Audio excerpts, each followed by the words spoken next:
Esaanye okutandikawo enkola ey'okulagana n'abantu ssekinnoomu okusingira ddala abo abalina obumanyi mu bizinesi ez'enjawulo okusobola okunyweza ebyenfuna by'eggwanga n'okutumbula enkulaakulana.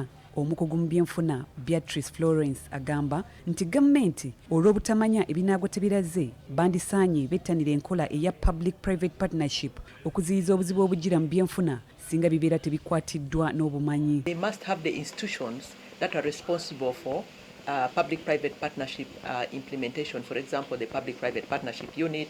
You must have the Ministry of Finance, where it's quite involved in PPPs, but also you must have the president. The president must be on board, because for you to do public-private partnerships, there must be a political champion, and the political champion must always be the head of the state.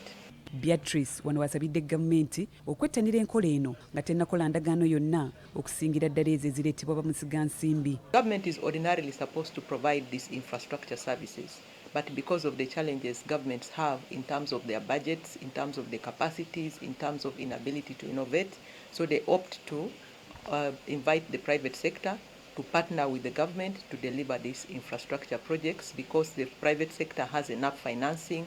Beatrice ayongeddeko nti n'amakolero mu ggwanga gandikwasiddwa abakugu okusobola okutambuza emirimu ku bumanyi olwo eggwanga lifunemu. The private sector in the different governments should be strong in the sense that they should be able to come together to raise, for example, financing, to come together to be able to structure the projects that could be in the country, to come together to bring their governments to account for certain issues that they may not see that are going round. Ono agamba kyandibadde kirungi gavumenti okutandika okukkiriza mu bannayuganda abakugusa mu bintu eby'enjawulo kubanga buli bwe bababuusa amaaso ng'amawanga amalala gabatwala.